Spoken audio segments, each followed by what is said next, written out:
Si comme moi vous passez par des phases très productives en termes de peinture et d'autres beaucoup moins, eh bien j'ai envie de vous dire c'est normal puisque je vis ça en ce moment. Et j'ai quelques conseils à vous donner pour que vous puissiez vous motiver dans votre peinture ou du moins ne pas perdre espoir. Salut les roommates, moi c'est Félix. Aujourd'hui on va parler hobby, on va parler peinture puisque c'est quelque chose que je mets un peu plus en avant sur la chaîne, c'est un peu plus en avant sur la chaîne depuis quelques temps parce que j'ai repris beaucoup la peinture. Par contre je fais face à une phase de démotivation extrême où j'ai mis plus d'un mois à me motiver à faire le edgelining de cette escouade de 10 Death Company.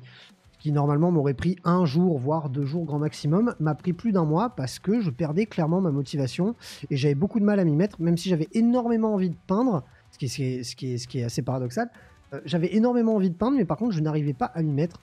Et je pense qu'il y a certaines choses à observer, il y a certains peut-être conseils que je pourrais vous donner pour que vous puissiez retrouver la motivation, ou du moins ne pas flipper de ne pas avoir la motivation, puisque selon moi, la peinture, c'est par période.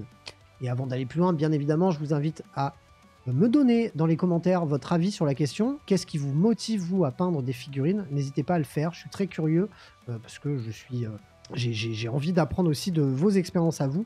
Donc n'hésitez pas à le mettre en commentaire, à vous abonner à la chaîne, à liker la vidéo, comme d'hab, mettre le petit pouce bleu, me retrouver sur Tipeee ou encore chez My Hobby Place, puisque c'est les deux moyens de continuer à faire vivre la chaîne.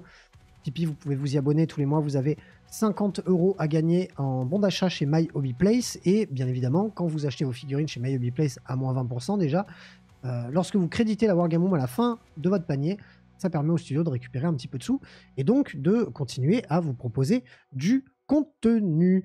Pour petit rappel, ou du moins vous tenir informé par rapport à la dernière vidéo que j'avais sortie, qui parlait un petit peu d'un des partenaires de la chaîne qui était sujet à controverse ces derniers temps, j'ai décidé de continuer mon partenariat avec Oli en ayant tout de même un petit peu de retenue quant à la promotion de cette marque, dans le sens où, comme d'habitude, je vais vous proposer quelque chose sans pour autant vous mettre le couteau sous la gorge pour que vous puissiez vous le consommiez.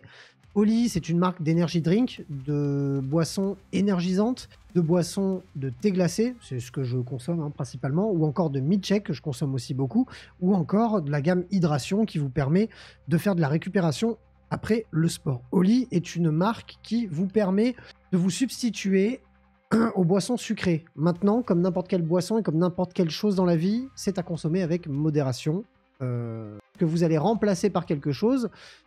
Si vous le faites avec une grande échelle, un coca c'est très très bon. Par contre, si vous en buvez 12 litres par jour, forcément c'est mauvais pour la santé. Eh bien, Oli, ça sera exactement la même chose. Je vous invite à aller regarder un petit peu ce qu'ils proposent, à regarder la provenance de leurs produits, etc. C'est assez transparent là-dessus. Maintenant, voilà, encore une fois, on est sur une marque qui a été sujette à controverse ces derniers temps. Et je partage quand même leur valeur en termes de moins de déchets, etc., etc. Maintenant, je suis pas complètement d'accord avec tout. Mais voilà, je vais un petit peu loin dans mon explication. Mais on a eu une grosse vidéo d'un youtubeur un peu connu qui a fait boom et qui a fait pas mal me remettre en question par rapport à ce partenaire-là. Maintenant, voilà, je vous mets pas le couteau sous la gorge. Je pense que comme n'importe quelle chose, c'est à consommer avec modération. Ça ne remplace bien évidemment pas l'eau, qui elle aussi est à consommer avec modération, les gars. Si vous buvez 12 litres d'eau par jour, vous allez avoir des problèmes de reins. En gros, c'est comme toute chose dans la vie. Faites attention à ce que vous consommez, ne le consommez pas en masse. Mais en tout cas, si ça peut vous permettre de boire moins de sucre, ce qui est mon cas quand je consomme du Oli, je pense que c'est quand même une petite victoire. Maintenant, si vous en buvez 12 litres par jour, clairement les gars, ça n'est pas de ma faute. C'était l'instant réclame qui a duré beaucoup trop longtemps. On va pouvoir enchaîner sur le sujet du jour qui est très important, c'est cette motivation à peindre et que l'on peut perdre de temps en temps. Et vous avez un gros bonjour de Zelda qui a enfin voulu montrer sa trogne. Bon, pour peindre des figurines, les gars, ça devient de plus en plus compliqué me concernant parce que j'ai une grosse perte de motivation et j'ai l'impression que ça marche un petit peu comme ça. En tout cas chez moi, je ne sais pas si pour vous c'est pareil. Il va y avoir des moments où pendant 6 mois, je vais enchaîner et je vais vous sortir 200 figues. Et par contre, il y a un moment, pendant 6 mois, voire 1 an, je vais pas arriver à sortir 20 figurines. Ce qui a été clairement mon cas cette dernière année. Puisque la dernière figue que j'ai peinte, c'était un buveur de sang. Et là, j'ai mis environ presque 3 mois à peindre une Death Company. Donc je pense clairement que cette année, que j'ai pas été dans l'efficacité J'ai déjà peint une armée d'orques de 200 figurines. 300, on va pas abuser non plus, mais j'ai déjà peint une armée de 200 figurines orques en 3 mois, avant de commencer la chaîne d'ailleurs. Donc j'ai l'impression que c'est par phase. Bon, je vais vous donner 5 conseils qui, selon moi, vont faire partie des clés qui vont vous aider, en tout cas, à reprendre, ou du moins à bien être efficace dans vos sessions de peinture. Le premier conseil que je pourrais vous donner, c'est d'avoir un espace dédié. Quand je dis un espace dédié, c'est pas nécessairement d'avoir à chaque fois votre pot d'eau et de vos 26 peintures devant votre gueule, mais juste d'avoir un bout de bureau avec une lampe, avec une surface sur laquelle vous pouvez facilement peindre sans pour autant avoir à sortir 12 milliards de trucs, à sortir une table pliante, une lampe et de l'accrocher et de la brancher et de sortir vos figurines et vos peintures et vos pinceaux et Si vous faites un petit peu comme moi je fais au studio, hein, j'ai un grand bureau sur lequel j'ai mon clavier et mes divers outils pour pouvoir faire du stream, etc. Ces trucs-là, j'ai fait en sorte qu'ils soient sans fil, ou du moins avec des fils avec assez longs pour pouvoir les bouger assez facilement, de manière à pouvoir vraiment faire comme si mon bureau était entièrement vide en 15 secondes.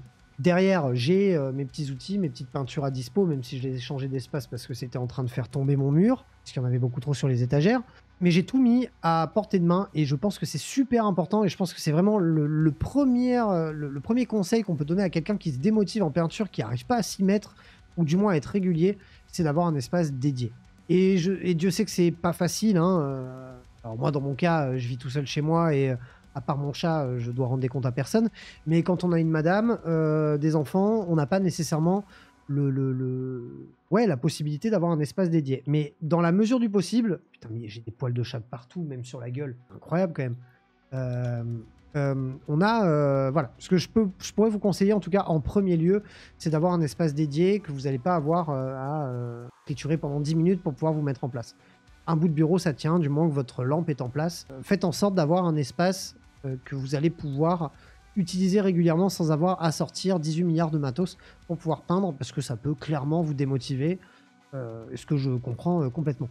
En deuxième lieu, en deuxième conseil, ne cherchez pas à trop en faire d'un coup. J'ai beaucoup fonctionné comme ça, dans le sens où je me disais, tiens, si je fais une couleur, par exemple une armée Blood Angel, je vais faire du rouge, et ben je vais prendre toutes les figurines Blood Angel de mon armée qui sont rouges, et je vais faire le rouge sur toutes les figurines. Et à chaque fois, toutes les couleurs sur les figurines. En gros, on est sur de la peinture à la chaîne où on va avoir 50 figurines à peindre quand on démarre une armée, admettons. Et on va faire le rouge sur les 50 figurines. On va faire le métal sur 50 figurines, les linings, les drapés, les dégradés, etc., etc. Sur le papier, ça peut paraître motivant dans le sens où vous vous dites, je sors une couleur et je fais qu'une couleur pendant X temps et je fais qu'une couleur. Comme ça, j'ai pas à la sortir 18 fois et j'ai pas à revenir dessus 10 fois. J'aurais fait tout le rouge sur mon armée. C'est en attrape-nigo cette technique. Pourquoi? Parce qu'en fait, au final, si vous faites vos figurines 5 par 5, le fait de revenir sur votre rouge à chaque fois, ne sera pas dérangeant. Ça va pas vous faire Le gain de temps est pas énorme quand vous faites le rouge sur 50 figurines d'affilée que quand vous le faites sur 5. Par contre, en termes de côté rébarbatif et chiant, et moi je le vois sur ma dernière escouade de Dides Company, je l'aurais beaucoup mieux vécu si j'avais peint mes figurines 5 par 5 et non pas 10 par 10. Donc j'ose pas imaginer, et d'ailleurs c'est absolument pas comme ça que je vais fonctionner sur le reste de l'armée Blood Angel, je ne peindrai pas tout ce qu'il y a de rouge dans l'armée en une fois. Je vais au moins faire 1 ou 2 véhicules par 1 ou 2 véhicules, 1 ou 2 persos par 2 persos maximum, et quand je fais des escouades, même si c'est une escouade de 10, je vais faire les figurines entièrement 5 par 5. Pourquoi je vous dis ça? Parce qu'on a la satisfaction de finir une figurine qui vous donne envie d'en continuer d'autres. Alors que quand vous faites 50 figurines en même temps, certes, vous allez tout faire en même temps, donc quand vous allez finir votre armée, vous allez tout finir en même temps. Par contre, vous n'avez pas cette satisfaction de finir quelque chose. Et je pense que selon votre état d'esprit, votre manière de voir les choses, et moi je suis assez carré, enfin en tout cas, je sais pas comment expliquer, mais assez, j'allais dire maniaco-dépressif, ce qui est un peu le cas, mais un peu psychorigide. J'ai tendance à vouloir faire la couleur sur toute l'armée, mais en fait non. En fait c'est pas bon parce que ça vous démotive plus qu'autre chose, donc selon moi, lorsque vous vous lancez dans une peinture d'armée et que vous avez envie de peindre une armée entière, ne vous lancez pas dans quelque chose où vous voulez en faire trop d'un coup. Faites des figurines une par une pour les personnages, 5 par 5 pour les unités, et vous allez voir que votre satisfaction va être d'autant plus alimenté parce que une fois que vous aurez fini 5 figurines, vous allez avoir envie de faire la suite. Alors que quand vous avez 50 figurines sur votre établi, eh ben, il y a des moments où vous n'allez pas du tout avoir envie parce que vous allez vous dire j'ai 50 figurines à faire avec telle couleur. Certes, sur chaque figurine, c'est 3 minutes. Il y en a 50 à faire. Et c'est ce que j'ai vécu sur le lining de ma Death Company. J'ai jamais mis autant de temps à peindre une unité de 10 figurines plus les martes, donc 11 figurines. J'ai jamais mis autant de temps à peindre une unité. Donc je pense que c'est assez important de partir là-dessus. En troisième conseil, ne pas faire trop de choses en même temps. Dans le sens, comme tout le monde, je pense qu'on est très très rare, on est très très peu de personnes à peindre devant un établi où il n'y a rien. C'est-à-dire de ne pas au moins écouter de la musique ou de ne pas au moins regarder un film ou une série ou faire quelque chose en même temps. Du moins, avoir son attention sur aussi autre chose que notre peinture. Ce qui est mon cas, moi clairement, en plus je vis comme ça et je pense que ma génération vit comme ça et encore plus la génération d'après où on a tous l'habitude, les voir, hein, les petits jeunes d'aujourd'hui, qui regardent un film en train de regarder leur téléphone en même temps. Ça vient de notre génération, ça c'est le fait de faire 18 milliards de choses en même temps. Faites attention à ne pas avoir quelque chose qui vous prend trop de votre matière grise ou du moins de votre attention parce que ça va vous empêcher d'être productif. C'est mon cas. Dès que je lance une série que j'ai pas vue, un film que j'ai pas vu, un truc que j'ai pas vu ou quoi et que je peins en même temps, je me connais, au bout d'un moment je décroche la peinture et je vais regarder ce qui était censé être là pour accompagner ma peinture. Pensez à écouter le mieux, mais moi j'y arrive plus parce que j'ai passé ma vie à écouter et à faire de la musique, j'arrive plus à juste avoir de la musique en fond, moi j'ai besoin en plus d'audiovisuel, j'ai besoin d'un film, d'une série, d'un truc, parce que moi c'est un peu toute ma vie. Du coup j'ai besoin d'avoir une image. Mais si vous faites ça, pensez à avoir une image d'un truc que vous avez déjà vu.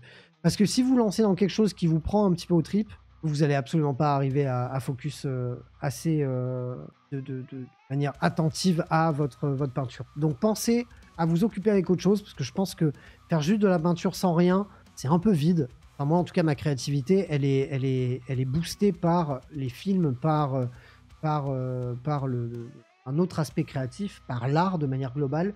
Et j'ai besoin, soit au mieux, au pire, d'écouter au moins de la musique, mais au mieux de regarder des films, des séries en même temps, parce que c'est ce qui me motive et me donne de la créativité que je n'aurais pas si je mettais rien. Mais faites attention, ne faites pas 18 milliards de choses en même temps, parce que sinon vous n'arriverez pas à avancer sur votre peinture. Quatrième conseil, avant-dernier conseil, faites une liste de ce que vous avez envie de peindre. Moi, j'ai beaucoup fonctionné différemment. Avant, je me disais, j'achète tout ce que j'ai envie de jouer dans l'armée, même s'il y en a 3 ou 4 000 points, et je peins tout. Et c'est pas une bonne méthode. C'est pas une bonne méthode parce que ça va vous prendre beaucoup trop de temps.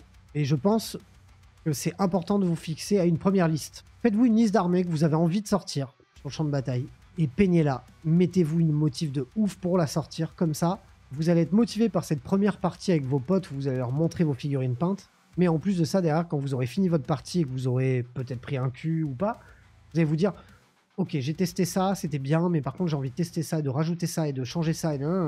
Et du coup, ça va vous motiver encore plus à peindre d'autres choses derrière. Alors que quand vous allez vous motiver à peindre, je sais pas, 3, 4 000, 5 000 points d'armée, ce qui a déjà été mon cas, vous risquez d'être vite frustré parce que vous allez prendre tellement de temps à peindre tout ça que dès que vous allez sortir quelque chose, si vous le perdez ou si la partie se passe mal, vous allez vous dire « Ouah, j'ai bossé 5, 6 mois, 1 an sur mon armée et voilà le résultat. » Donc je pense que le principal objectif lorsque vous peignez les figurines pour jouer, on parle là encore de peinture dédiée au format de jeu, et non pas quand vous êtes juste un peintre qui aime peindre des figurines, là c'est encore autre chose au niveau de la motivation.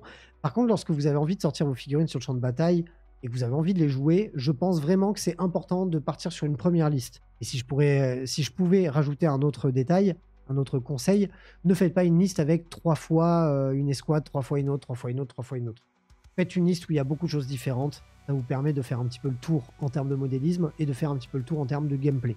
Et de ne pas vous frustrer, de vous dire « Putain, je me suis fait chier à peindre 3 fois 10 mecs qui sont trop forts et qui sont nuls maintenant au niveau de la méta. » Ne vous frustrez pas à ce niveau-là, mais faites une liste des choses que vous aimeriez peindre avec une petite deadline pour vous donner quand même un objectif et vous donner une motivation. Et d'ailleurs, mon dernier conseil, il est un petit peu obvious, c'est ne vous démotivez pas.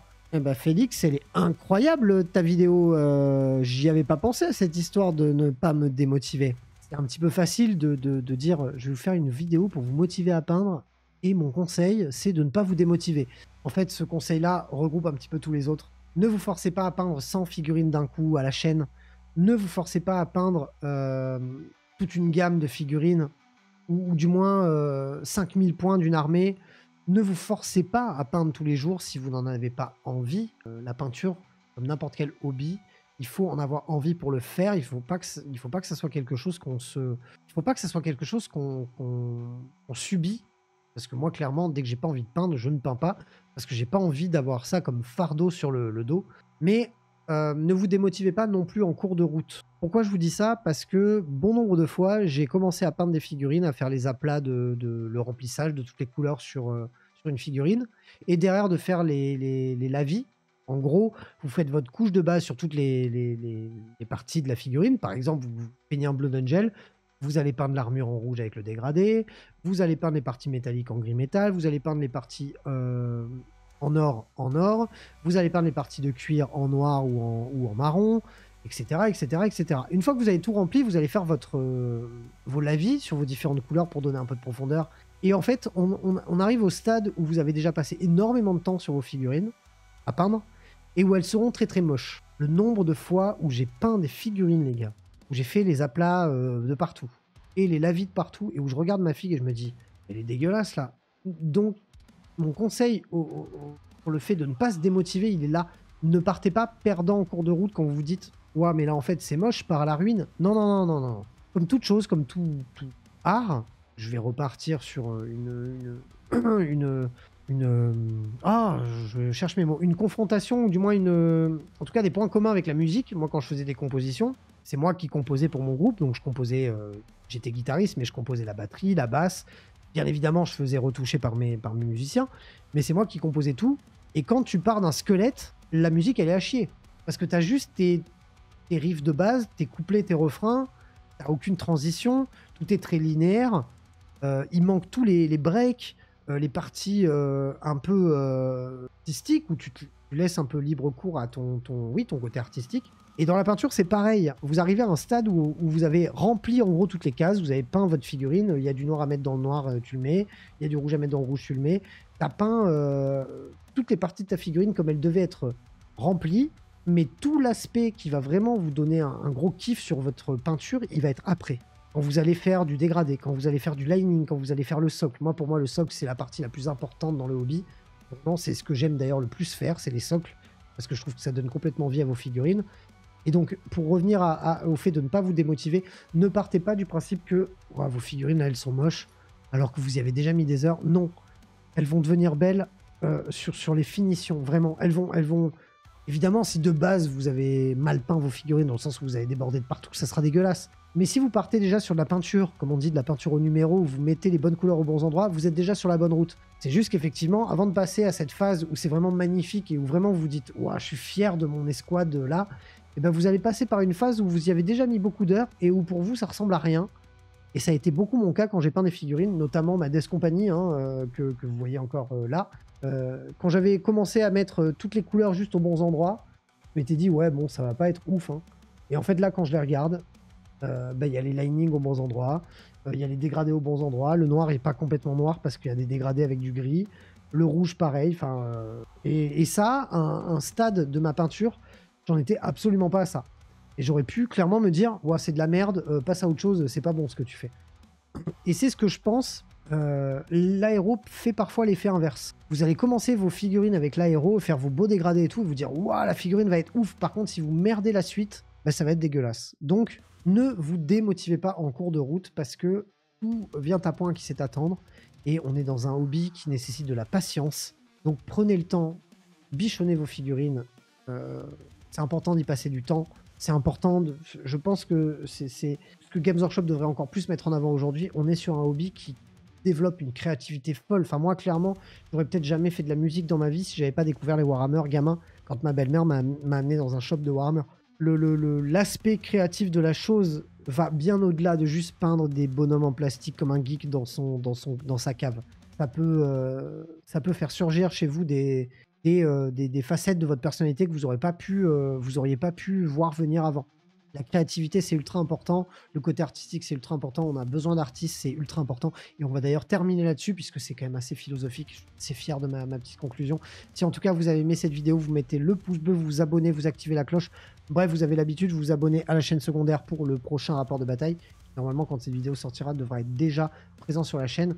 Je vous remercie d'avoir suivi cette vidéo. On se retrouve très bientôt pour plein d'autres choses. D'ici là, prenez soin de vous. Salut les roommates.